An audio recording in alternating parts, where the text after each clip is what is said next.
स्वातंत्र्यानंतरचा भारत, स्वप्नांचा भारत, प्रगतीचा भारत. पण या प्रगतीच्या वाटचालीत काही चेहरे मात्र आजही विसरले गेले आहेत. गोंड समाजातील हे आदिवासी गोंदिया जिल्ह्याच्या कोरेगाव शहरालगत पुनर्स्थापित गावाच्या बाहेर गेल्या 2 वर्षांपासून ते इथे तात्पुरत्या झोपड्यांमध्ये राहत आहेत. पण या झोपड्यांना वीज नाही, पाणी नाही आणि झोपायला खाटसुद्धा नाही. त्यांचा रोजचा दिवस कचऱ्याच्या ढिगाऱ्यातून सुरू होतो आणि त्याच कचऱ्यात संपतो.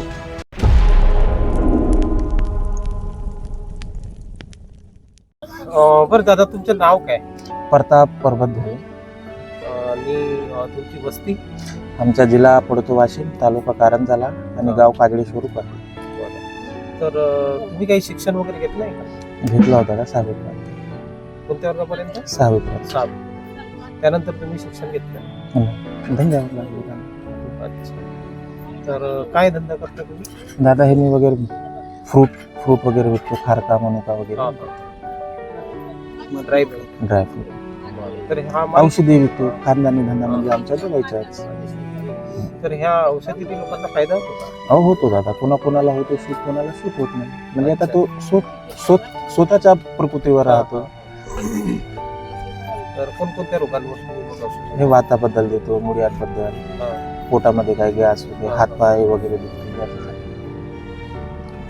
काय मग आता समजा एखाद्याला वात आहे, तर त्या औषधाची किंमत काय, किती पैसे घेतात? जास्त नाही साहेब, 600 रुपये घेतो.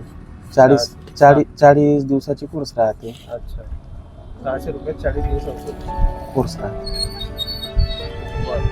आणि मला सांगा, आता हा तुम्ही झोपडीमध्ये राहता, पावसाळ्याचे दिवस आहे, साप आहे, बिच्छू आहे, सोबत तुमची लेकरं आहेत, तुम्हाला भीती वाटत नाही? साहेब आता काय म्हणजे कसं आहे, आमची जीवनच गेली अशी. म्हणजे खानदानी जर म्हटलं तर असं डेऱ्यावरच आता आमची असं आहे. म्हणून आता ते आम्हाला पडू नये सवय, त्या माणसाला काही भीती वाटत नाही. ते बरोबर आहे, पण आता सोबत लेकरं पण आहे, तर तुम्हाला वाटत नाही काय? वाटते बाबा, काहून नाही वाटते माणसाला, प्रत्येकाला भीती वाटते नाही. पण कसं आहे, आता माणूस मजबुरीनं राहते. गावी पण गेला तर काही कामं नाही, धंदे नाही, माणूस कराल तर कराल कसं.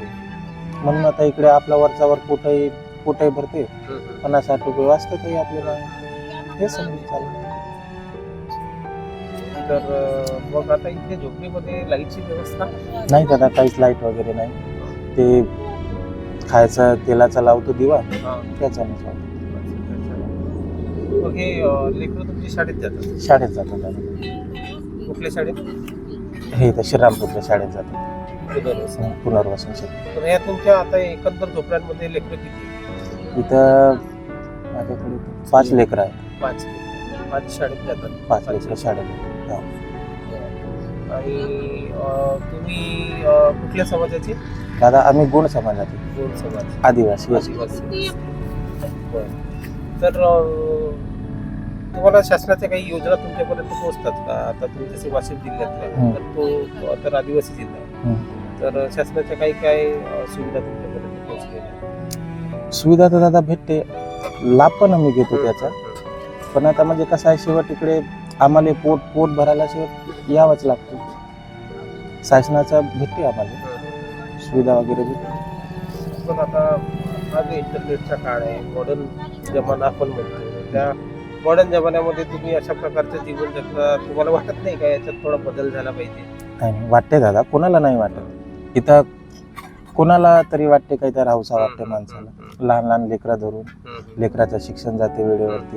म्हणजे कसं आहे, महिनाभर इथं राहतो, महिनाभर आणखी तिथं, असं आहे दादा. म्हणून पण आता माणूस शेवट करल बी तर का करेल. बरं, तुम्हाला काय अपेक्षा आहे सरकारकडनं किंवा शासनाकडनं? हे चित्र बदलण्यासाठी सरकारने काय करायला पाहिजे? दादा आता कसं आहे, काही ना काही रोजगार भेटायला पाहिजे माणसाला. जे काय आपल्याला काम भेटू आपल्याला ते आपण करू शेवट. तर आता कसं आहे ना, आता दुसऱ्या समाजाचं जर चित्र पाहिलं तर तो समाज काय करतो, म्हणजे मुख्य जो व्यक्ती आहे, जसं तुम्ही आहे तुमच्या कुटुंबात, तर तो व्यक्ती पुण्याला जातो, मुंबईला जातो, तो कमावतो, बाकी परिवार तो गावाकडे राहतो. बरोबर. मुलं शिकतात, हा.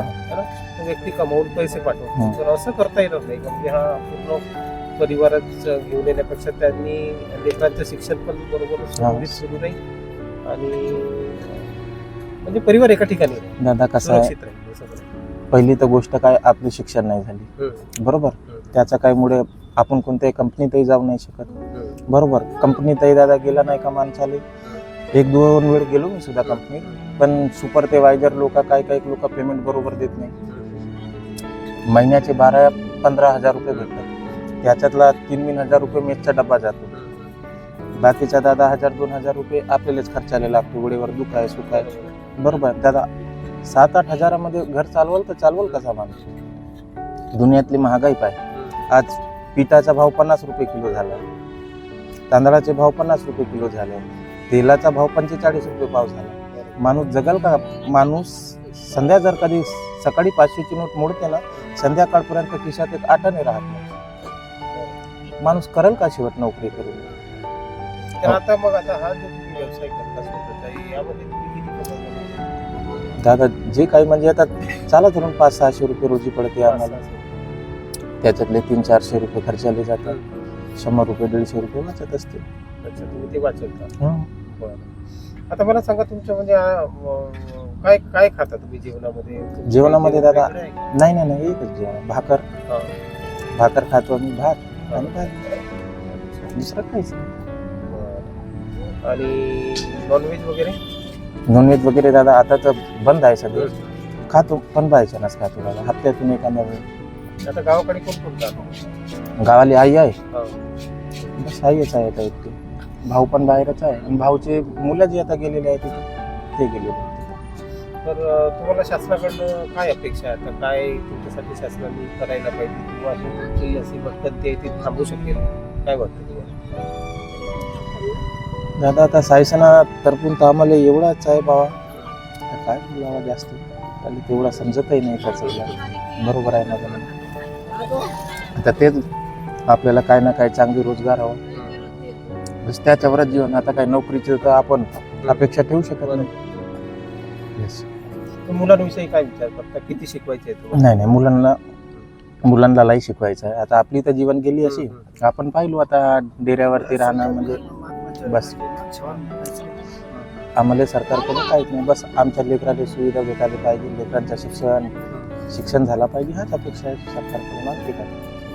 आता या ठिकाणी जिथे तुम्ही आहात, तर या ठिकाणी येऊन काही लोक तुमची मदत करतात का? काही एखादी संघटना वगैरे? नाही कोणीच काही मदत कोणी नाही. आतापर्यंत तुमच्याकडे? कोणीच नाही दादा, काहीच नाही.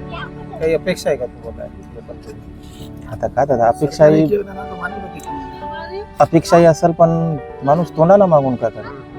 माणूस न विचारता काही केला तो गोष्ट झाली, तोंडाला मागून म्हणजे तो वेगळा झाला दादा. कसा आहे आता, कसं आहे, वेळेवरती बरसातीचे दिवस आहेत, झडी पण ठरते, तर वेळेवर माणूस धंद्यावरही जात नाही, तर मग जे जर असला तसं आपल्याला भागवावा लागतो, असं असतं. तर धन्यवाद तुम्ही दिलेल्या वेळेसाठी, आमच्यासोबत तुम्ही चर्चा केली. एक आमचा प्रयत्न होता की तुमचे जे राहणीमान आहे, हा जो जीवन प्रवास आहे, त्याच्याबद्दल आपण थोडं जाणून घ्यावं आणि लोकांपर्यंत पण हे जावं, है ना? म्हणजे प्रत्येक माणूस आपल्या जीवनामध्ये दुःखी आहे, है ना?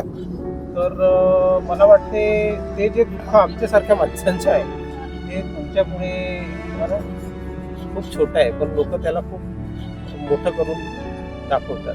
तर हे नको व्हायला, आणि म्हणून हा व्हिडिओ बनवण्याचा आमचा एक शुद्ध प्रयत्न आहे की प्रत्येक माणूस दुःखात आहे, पण सलाम आहे तुमच्या त्या ताकदीला आणि तुमच्या ऊर्जेला, है ना? म्हणजे इतक्या पावसाळ्यात तुम्ही असं उघड्यावर राहता, आणि तरी देखील तुम्हाला म्हणजे कोणाची तुम्हाला काही कंप्लेंट नाही, तुम्ही तुमच्या जीवनात मस्त आहात आणि स्वस्थ आहात. तर धन्यवाद पुन्हा एकदा, थँक्यू.